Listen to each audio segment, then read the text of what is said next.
whom he leads in his house.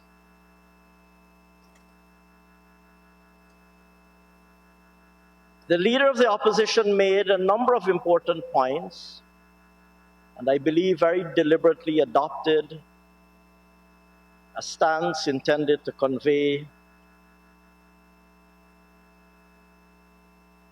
an impression of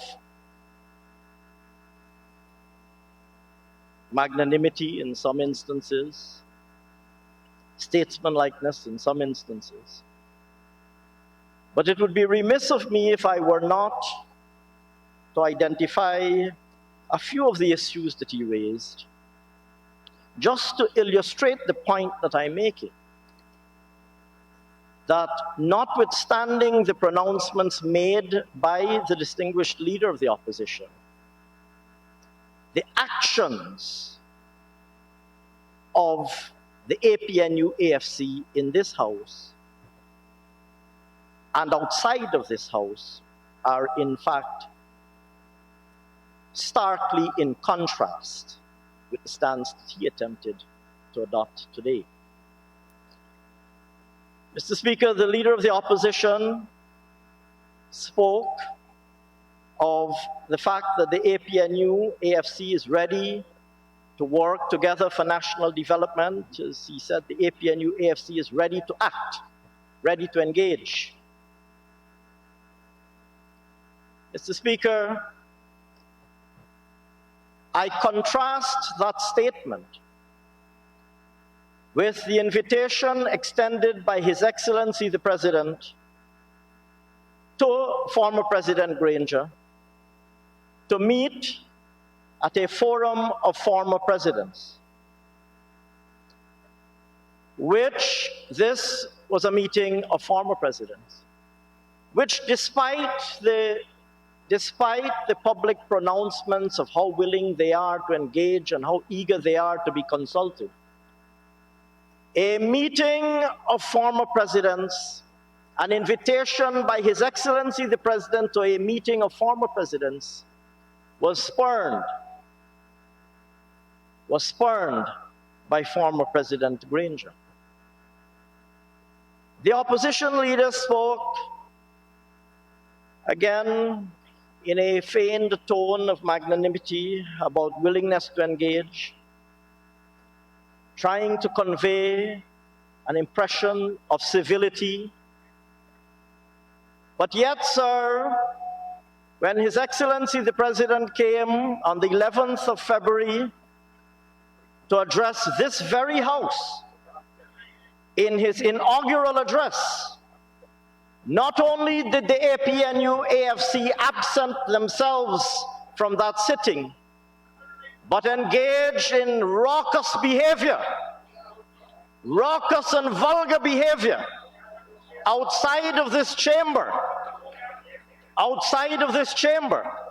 outside of this compound. And so,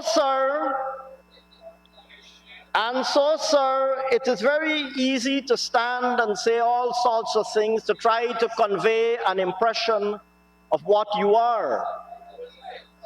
But the reality, sir, indicates a very different truth.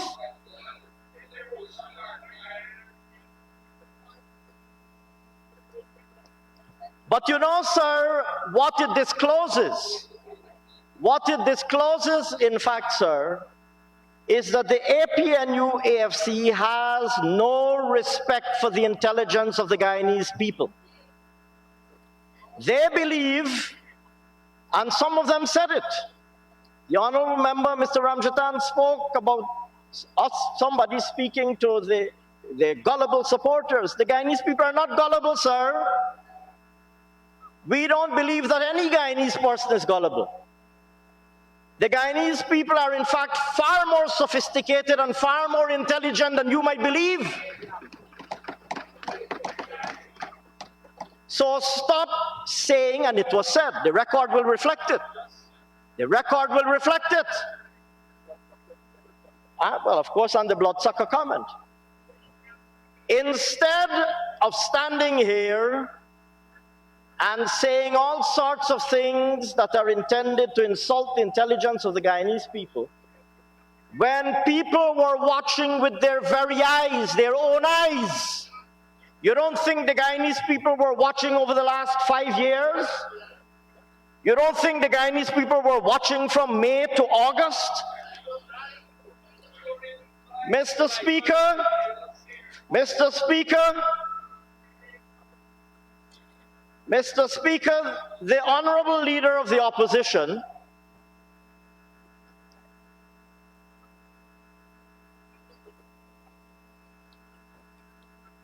Mr. Speaker, the Leader of the Opposition took great umbrage and devoted a significant part of his presentation to this question of democracy and the events of 2020 and the question of rigging of elections. He devoted a significant part of his presentation to this question. And he said that the accusation that the APNU-AFC attempted to stall democracy in 2020 is a big joke. It didn't happen. Sir, the world was watching.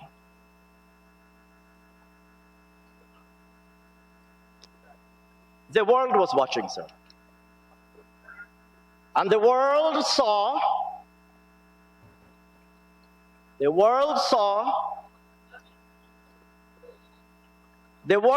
not only the events of March to August, but the world had an opportunity now to cast its collective mind back to the entire journey that led to March 2020.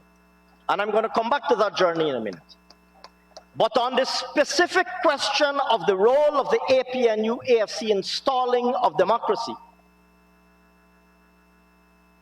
if the APNU-AFC were to be believed, we would all doubt our eyes.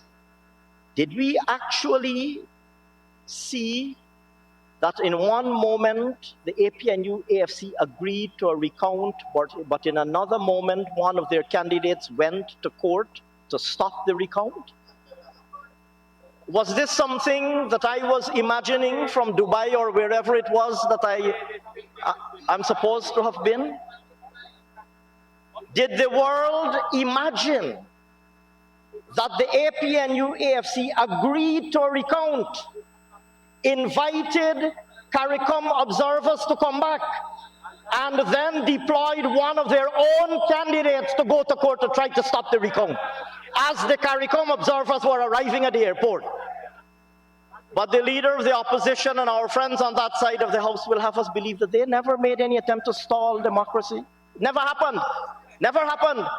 That court action that was filed is a figment of our imagination. It never happened. And that is not counting the fact that some of these people were apparently on the payroll of the government. Mr. Speaker,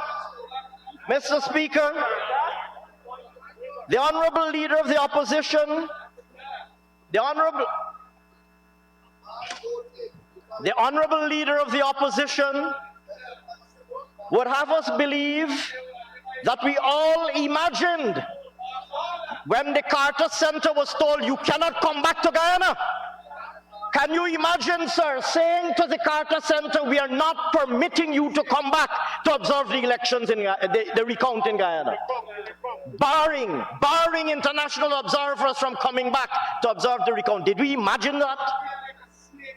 Did we imagine that? Oh my goodness, look who is speaking about Judas. Look who is speaking about Judas. Mr. Nimakaram himself. Mr. Nimakaram, is he the junior Nimakaram?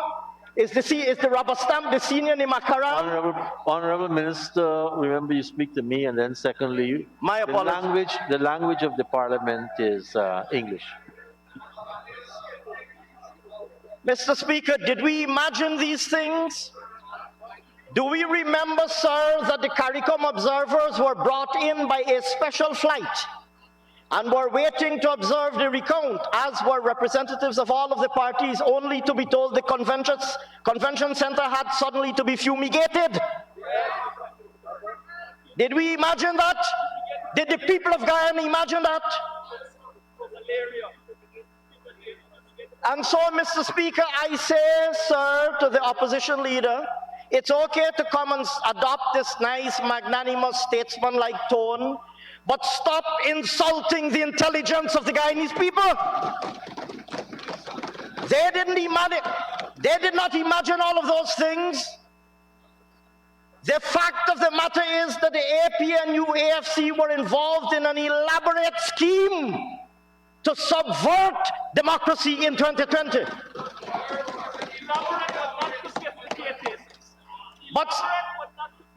But sir, that scheme did not start in 2020. That scheme did not start in 2020, sir. Mr. Speaker, it is well known. It is well known, sir, that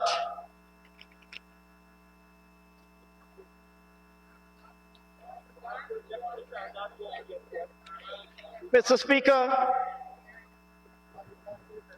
as we all looked, Mr. Speaker, as we all looked at the events of the last 5 years, when we look back, a lot of things that did not make sense at the time, with hindsight, make a lot of sense. So let us look back, sir. Mr. Speaker, as I have said on a previous occasion in this House, 3 lists of 6 upstanding Guyanese citizens were proposed to the leader of the opposition following a standard formula that has been in place since 1992. 3 lists of 6 each, 18 fine, upstanding Guyanese citizens. Mr. Speaker, all 18 of them were rejected as being, and I'm glad to hear the APNU-AFC MP maintain the position, rightfully so. They are still citizens of Guyana, sir. They are watching you and listening to you too. They are watching and listening to you too. 18 upstanding Guyanese citizens were cast aside as being not fit and proper and therefore unsuitable to be appointed chairman of GCOM. At the time, the reason wasn't perhaps to everybody completely obvious. We thought maybe it was just momentary madness, momentary disrespect to these 18 people. Sir, and then, in violation of the Constitution, a unilateral appointment was made.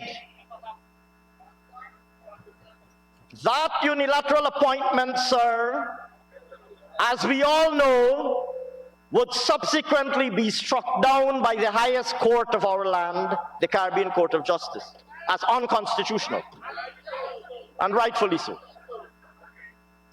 You may ask yourself, at the time, sir, a lot of people didn't really understand the significance of that move. They didn't understand, but the pieces were being put in place. The pieces were being put in place. Mr. Speaker, and then we saw the manner in which the APNU-AFC, they stand up here now when they talk about public service. The Honourable Member, Ms. Cathy Hughes, stood up and spoke about what has happened to public service in Guyana. What has happened to public service in Guyana? She spoke so eloquently about it. Mr. Speaker, the APNU-AFC, from the first day they assumed office, set about on a rampage of political persecution against their opponents. A rampage, including people who had given a lifetime of public service. Mr. Speaker, I'm not going to speak about my own example. I'll put myself aside for the moment. I will put myself aside for the moment. I will offer an even more compelling example. That's correct. Mr. Speaker, I don't believe that there's anybody in this country who would dare to think of Dr. Roger Forbes' luncheon with anything but the highest of respect. It has been captured on video for posterity. Police being deployed on political instruction and turning up at the office of the leader of the opposition to say to Dr. Roger Luncheon, "Sir, we have been instructed to come to place you under arrest." Dr. Roger Luncheon, a man who has devoted his entire life to public service in this country, a man who has always served the people of this country with impeccable integrity, more than any of you could ever dream of mustering. Mr. Speaker, I agree where I am concerned, but the honorable members is something else. So please, you should be the honorable. The honorable members, of course. Mr. Speaker, the entire world watched with horror. The entire world watched with horror and pain, and many people with tears in their eyes, as Roger Luncheon was manhandled in that manner. And then you dare to come here, the honorable members dare to come here and speak about what has happened to public service. The APNU AFC lowered the tone of political engagement in this country to its lowest level ever during the period 2015 to 2020. I served in 2 previous parliaments, sir, and never before did I hear such personal insults hurled at us on this side from those on that side. Never! Shameless. And so, sir, to come now and to stand and to say what has happened to public service, when in fact such lasting damage was done to the political climate in this country by the behavior of the dictatorial APNU AFC government of 2015 to 2020. Shame on you! Shame on you!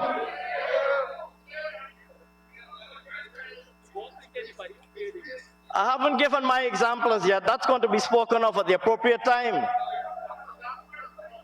I've given an even more compelling example. My example is going to be given on another occasion.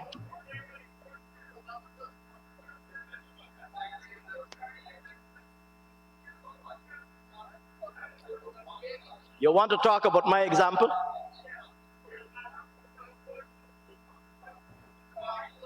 Mr. Speaker, the honorable member wants me to speak about my example. It is a well-known fact, sir.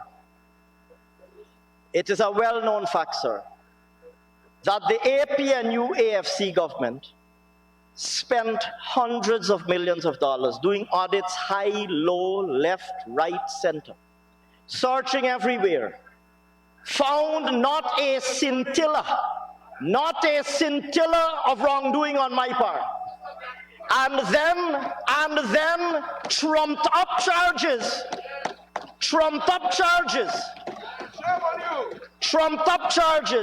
But I want to finish the story. Trumped up charges.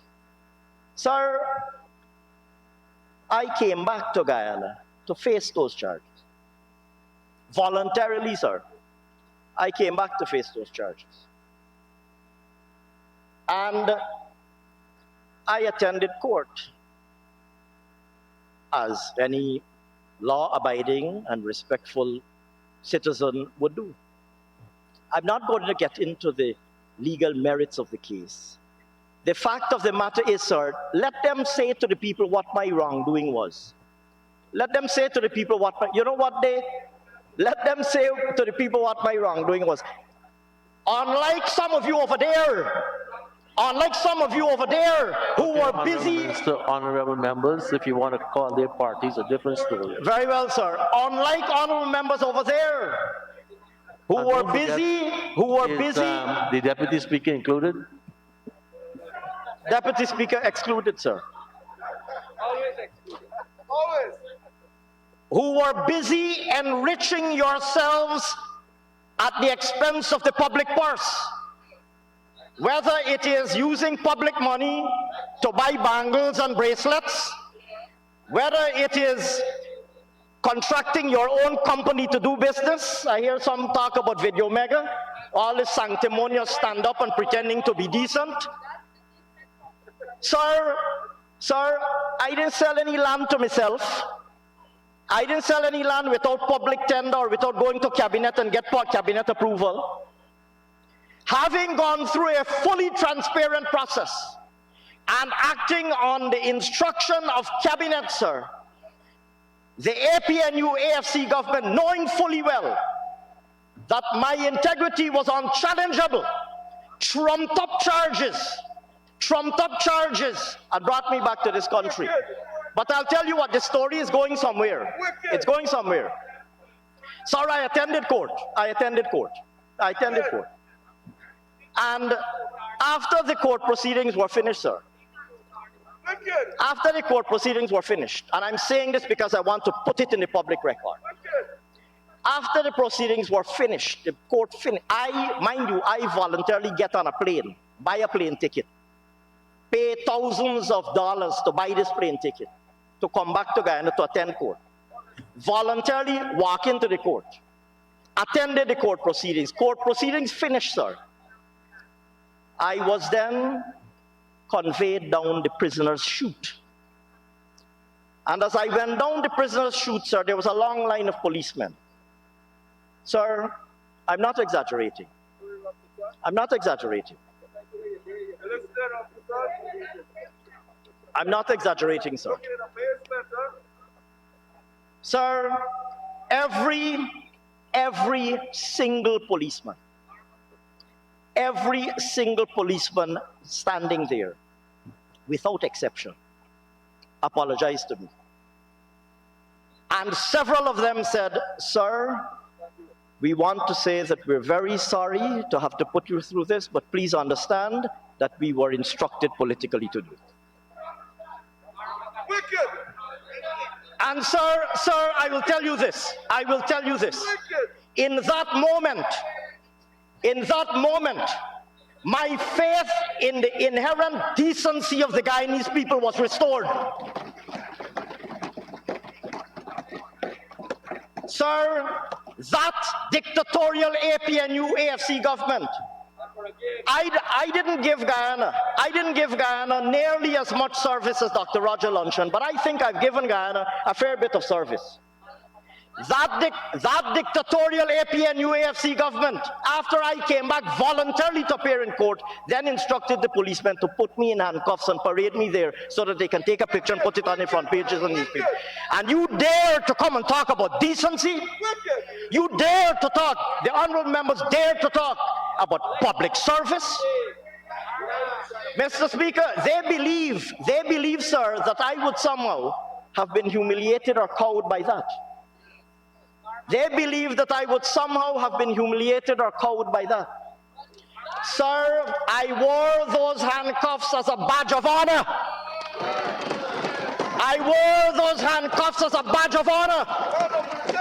And I said silently to myself, sir, that I will devote the rest of my life to keep these hoodlums out of government forever. You would have to withdraw that one. I do withdraw it, sir. And I said in that moment, I will withdraw it, sir, and reformulate it with your permission. In that instant, I will repeat it for emphasis. I wore the handcuffs placed on my wrists by the APNU AFC dictatorship. I wore those handcuffs with pride. And in that instant, I swore to myself that I will devote the rest of my life to ensuring that the APNU AFC is removed from government and never returns to government ever again. You thought that you would call me or humiliate me? There's nothing that the APNU AFC can do to challenge my integrity, unlike some of the members on that side of the House. Honorable, as some people said, honorable by parliamentary convention. Sir, but I'll tell you what, I was not the only one, sir. Just as I said to myself, I will spend the rest of my life to make sure these people get removed from government. Mr. Speaker, thousands and thousands and thousands of Guyanese people made the same decision. Thousands said, you know what? Maybe we were fooled in 2015, but we ain't making the same mistake again in 2020. So you talk, they like to jump up, Mr. Speaker, they talk about decency, and they talk about integrity. Oh yeah, what the green banners used to say? Honesty, you had banners everywhere. Honesty, decency, and integrity. Honesty, decency, and integrity. Sir, how ironic, how ironic. How ironic, sir. They come, sir, and they want to pretend to be such decent people. I didn't want to mention the, I would leave that to others. Sir, the honorable members on that side of the House, Deputy Speaker accepted, of course, would come here and speak of how decent they are. I sat in horror, sir. One of the paragons, one of the self-appointed paragons of decency over there, self-appointed paragons of decency. Would that be an appropriate expression? One of the self-appointed paragons of decency, sir, the honorable member Cathy Hughes, stood up there. You know, she likes to project herself. The honorable member likes to project herself as some kind of moral compass, moral kind of whatever the words fail me now. And I listened, sir, with horror as this paragon of decency worked through the entire cabinet. She started with Frank Anthony Children. Sir, this is the paragon of decency. Frank. The honorable member. Sir, the honorable member Cathy Hughes, the self-appointed paragon of decency on the APNU AFC benches, started first with Frank Anthony's children. The honorable member Frank Anthony, honorable Minister Frank Anthony. Sir, Honorable Minister Anthony's children need no defense from me or from anybody else. They are Guyana scholars. Two of Guyana's most brilliant daughters of the current generation. But moreover, they are two young Guyanese girls.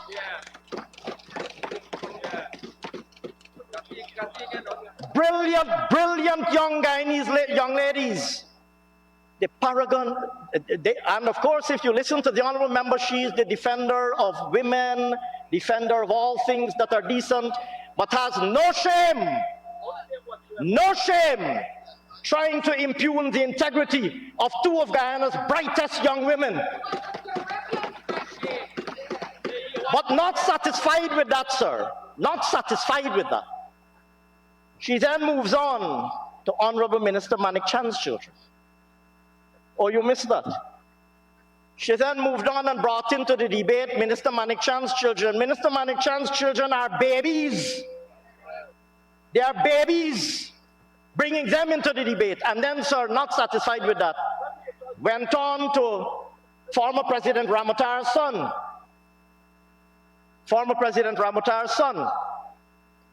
making an almost clean sweep, but mind you, the honorable member would present herself as the defender of family values and family virtues and decency and speaks nicely and so on, but has no shame coming here to bring people's children, to bring people's innocent children into the debate.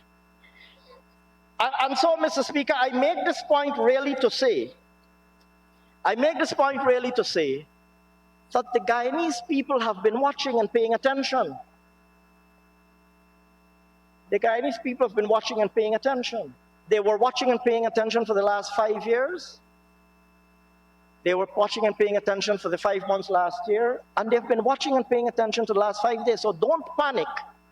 Mr. Speaker, when I read these articles and I hear this commentary about people, as a matter of fact, sir, the last five days, long and arduous as they might have seemed, were in fact extremely informative and instructive and enlightening. They displayed to the Guyanese people and reminded the Guyanese people of the true and deceptive nature of this APNU AFC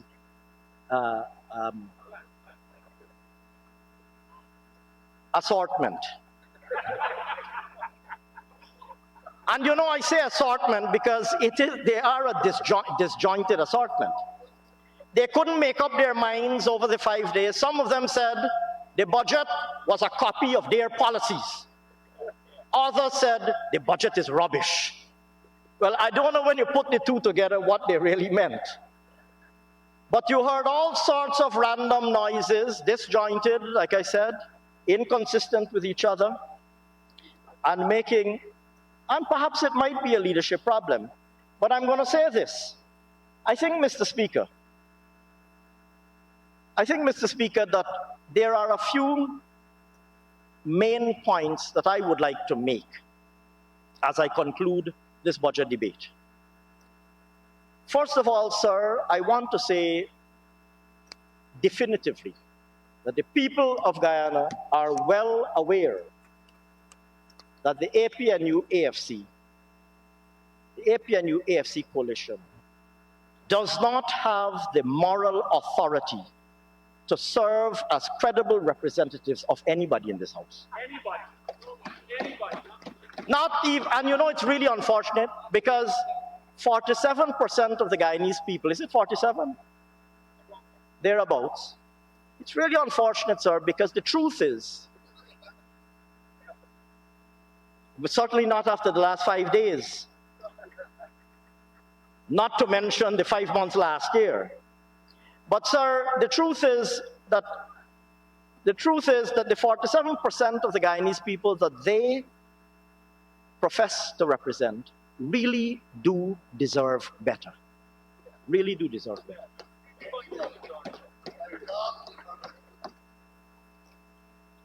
Mr. Speaker, the moral bankruptcy of the APNU AFC is illustrated not only by their failure to implement their own manifesto promises, but also by the consistent acts of policy deception, repeatedly saying that they were cutting taxes when in fact they were collecting more taxes and imposing more taxes, saying in one breath that they are reducing taxes, but in fact slapping taxes on electricity, on water, on medical supplies, on education services, on construction materials, on health services, on heavy equipment and machinery. And then Mr. Speaker, the people of Guyana were getting their electricity bills. They could see the VAT on the electricity bill. But the government said, we put on no new tax. Stop insulting the intelligence of the people. Come on. Mr. Speaker, they keep professing their own integrity, but the people of Guyana can see. This morning or yesterday morning, we woke up to stories of the Honorable Cathy Hughes contracting her own company. And I will tell you what, those documents that have been disclosed relate to the Ministry of Telecommunications. If you look more widely across government, you will be shocked to see how much business that company was getting across government.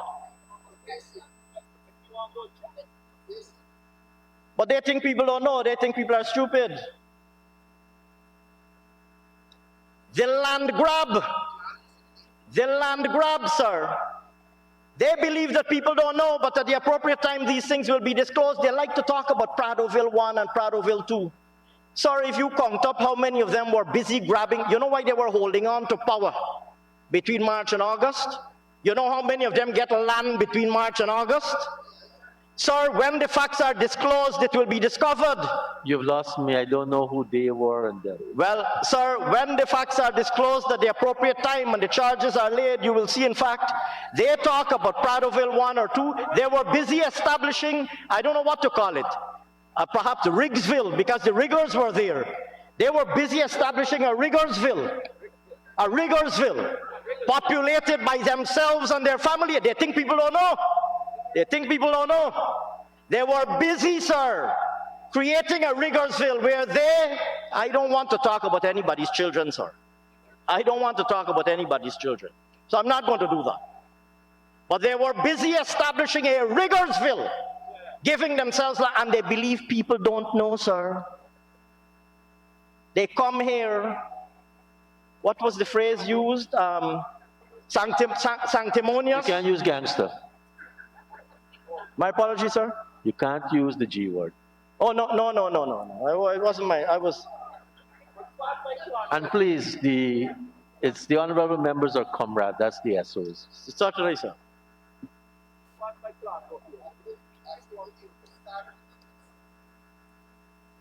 Well, I wouldn't start with the firearm licenses, as admonished by the Attorney General. Mr. Speaker, but this pattern of deception that was set out over the last 5 years, they think that people don't know these things. Guyana is a small place. Mr. Speaker, this pattern of deception that was set out over the last 5 years actually manifested itself again over the last 5 days. Sir, I didn't want to descend into the puerile. You think I shouldn't?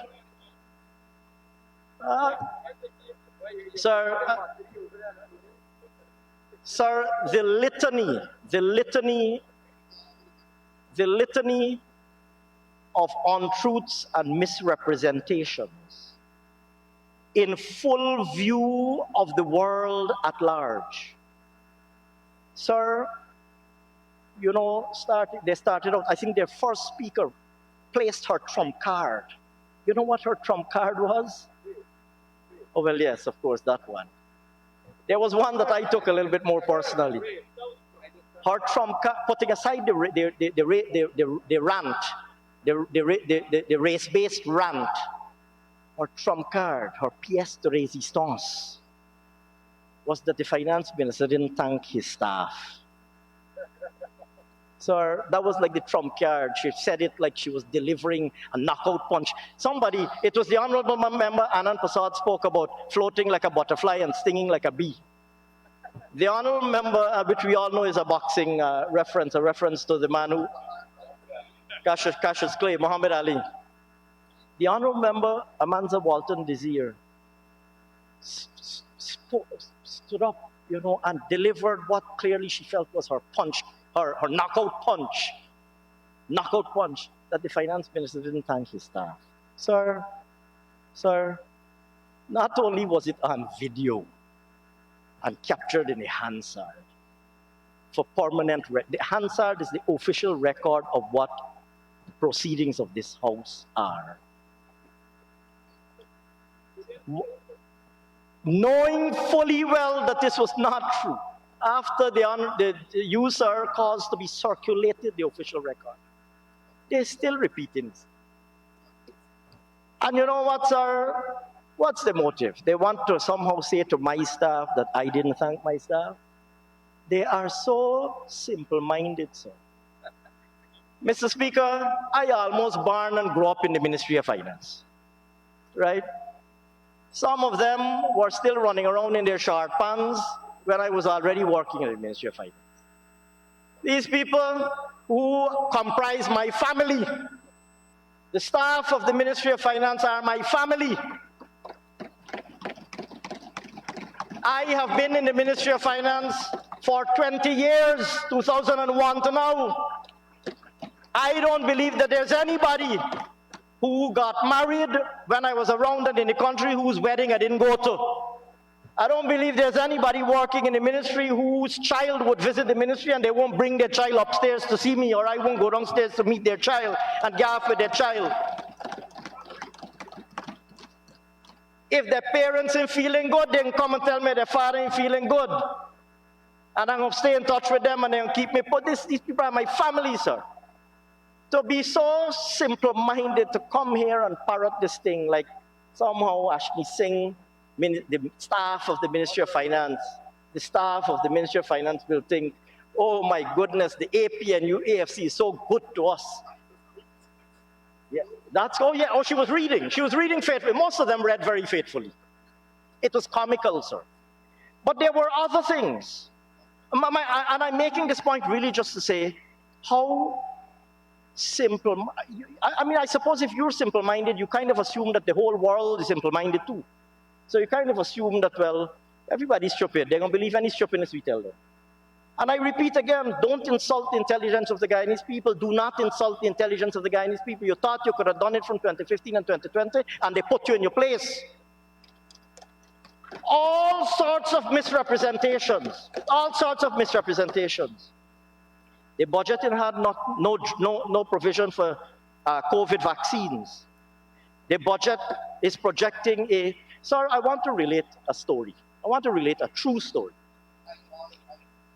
Oh yes, it was... No, I-water. Ironies and I-water. Sir, one of the more defining and depressing moments over the past week, for me, took place last Friday evening. Because I am not like members on that side of the House, and I take great pride in that. And I really do believe that young MPs, irrespective of which side they're sitting on, should be encouraged and should be given an opportunity to grow and develop. I will not name the Member of Parliament concerned. But sir, there's a certain Member of Parliament, a young Member of Parliament, on that side of the House, who spoke very well, stood up at the podium and spoke very eloquently, with a very credible face, and spoke on matters related to the economy. Pronounced, and I'm going to quote, I asked to get the verbatim transcript. She said, sir, the PPP comes with some illogical source of confidence to proudly proclaim that it is their hope and ambition to deliver non-oil GDP. This is the part that caught my attention. To deliver non-oil GDP in 2021 that will be smaller than that of non-oil GDP that was under the coalition in 2019. She went on. That was what was presented in the budget that was presented in this House. This, Mr. Speaker, is GDP facts. This, Mr. Speaker, is GDP facts. She went on. She said the PPP, I just disclosed her gender, although I said I wouldn't disclose the identity of the PPP. Well, the Member of Parliament went on and said the PPP has the audacity to beat their chests and boast about the ambition to deliver 3 years of economic stagnation. Mr. Speaker, when I heard this, it worried me. I thought perhaps that the printer's devil had gotten the better of my staff's excellent work, the same staff that they claim they like so much and they thank him so much, and who I know worked very hard and very diligently on this speech, I thought for a moment, because I don't sit down and make up these numbers, sir. There are experts. When you talk about national accounts and GDP, this is not something you put your finger in the air and you feel where the wind is blowing and you pluck a number out of thin air. There are people who actually understand the compilation of national accounts, who understand how you calculate value added in the economy, who understand how you measure real growth in the economy. Those very public servants who I call my family and who I regard as my family, and who the APNU AFC profess so much to be grateful to. Sir, this thing bothered me. I thought perhaps that the printer's devil had gotten the better of the excellent work that my staff had done. I summoned a meeting of my staff and I said, look, I heard this thing. Did somehow an incorrect number get printed in the tables or in the text? Or can you check it back for me? They checked, sir, and they came back. I don't want to use the language. They are professional public servants. I don't want to use the language that they use. Like I said, they're my family, so they speak freely with me. Suffice it to say, sir, that they were unable to establish the basis for the statement. But the thing was still on my mind. So last Friday evening, I happened to be on the corridor outside. And I asked one of these Parliament office staff to please pass a message to the MP to say that if he would be kind enough, I'd be happy to have a brief word with her. She very graciously consented. And so on the corridor she was walking by, she stopped and she spoke. And I said to her that I heard that you made this statement, and I'm trying to understand what is the basis for the statement. So she said, which statement? I said, you said that we are projecting lower GDP. But, Honorable Minister, I had to caution another speaker with a reference to a conversation with Minister Crowell. So I would want to say let's leave that to other groups. So you'd prefer, sir, if I She's don't... not here to defend and to deny. But she should be here, sir. She's a member of the House. That's why you have a speaker to help to protect everyone. Remember, I circulated your verbatim conclusion. Very well, sir. Very well, sir. I wrestled with this matter. I will be guided by you, sir, because I wrestled with this matter. I'm not going to go further with the conversation, but suffice it to say, sir, that she herself was incapable of explaining to me what she was saying. I will only leave it at that. I wouldn't go further and say what else she said to me. She was completely incapable. She had no clue what she was talking about. She had no clue. And had no difficulty standing up and saying it, knowing fully well that it had no basis in fact. But I would be guided by you, sir. I wrestled with this matter. I didn't want to. I would be guided by your better judgment on this matter. And my better judgment says you will have about 7 minutes to conclude. Very good. And so, sir, I want, perhaps on that note, to move on to yet another example. The APNU AFC, sir, would have us believe that they, amongst the several things that they kept going on about was salary increases for public servants. Somehow trying to convey the impression that the budget 2021 had nothing for public servants. Sir, I would like to make the following points. I invite any member of the public to examine the budget speeches for 2016, 2017, 2018, and 2019, the last 4 budget speeches presented by the APNU AFC. On every instance, those budget speeches, I'm choosing my words carefully, budget speech for 2016 reported historically what salary increase had been awarded historically, but gave no indication in the speech what salary increase will be awarded for 2016 or in 2016. The same was the case in 2017. The same was the case in 2018. The same was the case in 2019. None of those budget speeches, 16, 17, 18, 19, none of them. They all indicated what the increase had been awarded for the previous year, or the preceding year, or the ensuing year. None of them indicated what the budgeted increase for the next year was, not one of them. And I invite anybody to examine the budget speeches for 16, 17, 18, and 19 and prove otherwise. But sir, they come here and they try to create the impression that somehow the budget speech, they know full well, they and their surrogates speaking out there know full well that it is a well-established convention that the budget speech does not announce what salary increase will be awarded in the coming year. But I want to speak also about this business, about public servants, because they come and they profess that how much they did for public servants and the people of Guyana. Sir, I want to give you a small illustration of what the APNU AFC government did to public servants. And they believe, again, that people are naive or stupid. Sir, for this purpose, let us imagine a hypothetical family.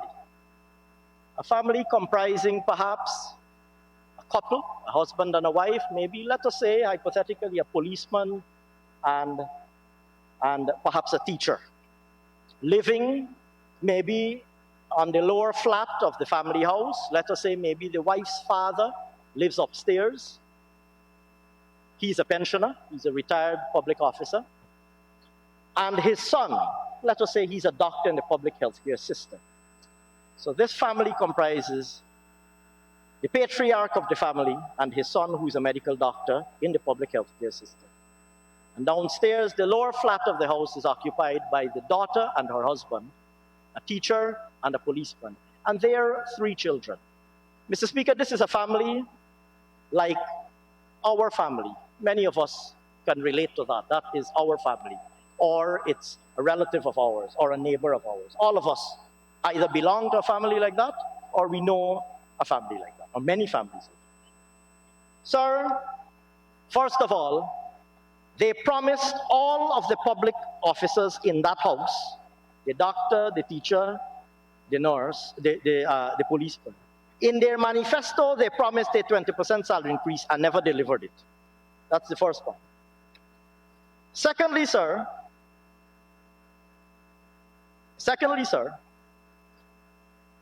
they then decided that they were going to compel public servants, including the doctor, who were on the fixed establishment. They issued a circular to say, not who were on the fixed establishment, who were a contracted employee, or who were contracted employees. They issued a circular to these very public servants that they now profess to have, whose cause they profess to have championed. They issued a circular to those very public officers and said, as long as you're under the age of 45, we are compelling you to move from contracted status to fixed establishment. Sir, you know what that did immediately? To that doctor upstairs who was a contracted employee, immediately his earnings went down by 22.5%. Because he used to get a 22.5% gratuity every 6 months.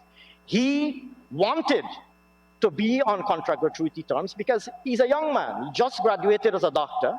He doesn't know if he's going to be in the public service until 55, until he's going to get a pension. He wants to be a contracted employee because he wants to get his gratuity now so that he can save up, so that he can apply for a low-income house lot or a middle-income house lot, so that he can build a house, so that he can start a family of his own. He wanted to be a contracted employee to get his gratuity. This APNU AFC government that come now and want to beat their chests and profess to have championed the cause of public officers said and compelled nearly 8,000 such employees that we're taking away 22.5% of your earnings. We're compelling you to go to the fixed establishment. And if you leave the public service before age 55, tough luck. Tough luck. Sir, that's a 22.5% reduction in immediate earnings. But that is not all. That's not all. They issued another circular that said that we are compelling you to take your leave. And if you don't take your leave will be forfeited because we are no longer paying salary in lieu of leave. Now, sir, we historically, of course, we would tend to encourage people to take their leave because they need to rest and renew and rejuvenate and come back. But oftentimes, sir, many of our public servants, as we all know, are working in environments where perhaps are understaffed, where there's a lot of work to be done, where perhaps they themselves feel that I don't need the full 28 days of leave. I can make do with 2 weeks of leave. I don't mind working. And many public servants historically would accumulate leave and then at some point in time would be paid salary in lieu of leave. Sir, my Ministry of Finance family, the staff of the Ministry of Finance, if you speak with any of them, sir, they can tell you every occasion that they got a salary in lieu of leave payment, they can tell you what they bought with it. Some of them said to me, we bought a laptop to give our daughter. Some said, and these are real cases, you know. Because I said, you know, this salary in lieu of leave that was taken away, was it something that you used to look forward to? Sir, I was given a long list of items. My staff said to me, a member of my staff, sir, said to me, with his voice trembling with emotion, said to me, Minister, I can remember every item that I've bought with my salary in lieu of leave. Every item. Honorable Minister, I could remember I gave you notice about 2 minutes ago, so you'll have to wind down. Certainly, sir. And so this particular officer of mine said, bought a laptop, paid for his sister, helped his sister to pay for her tuition fees, bought a TV for his house, bought a 4-burner stove for his house at various times, accumulated cash. Another one said that she accumulated a couple of years of the salary in lieu of leave and then used it as the equity to put up for her loan, to take a loan to build her house on the land, the plot of land that she'd been given by the Ministry of Housing under the previous PPPC government. So that salary in lieu of leave was taken away. They said, take your leave or it's being forfeited because we're not paying salary in lieu of leave.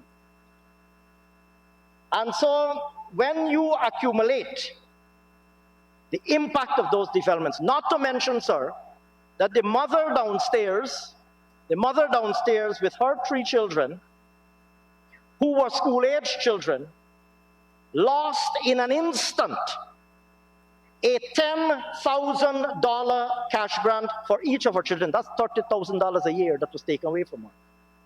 It's $30,000 a year that was taken away from her. Mr. Speaker, then the father upstairs, who is a pensioner, and the water meter being in his name, lost the subsidy on water, then had to start to pay VAT on water and VAT on electricity. Sir, when you accumulate the impact of all of these measures, when you accumulate and annualize the impact of these measures, and the calculation is very easy to do.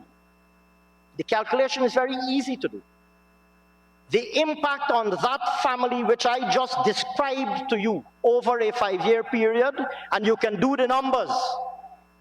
The impact of APNU, AFC oppressive policies on that family over a 5-year period would be a staggering $4.7 million. That is the impact on that family. No, over a 5-year period. Over a 5-year. Imagine taking away from, this is a modest family. The impact will be shutting off your microphone.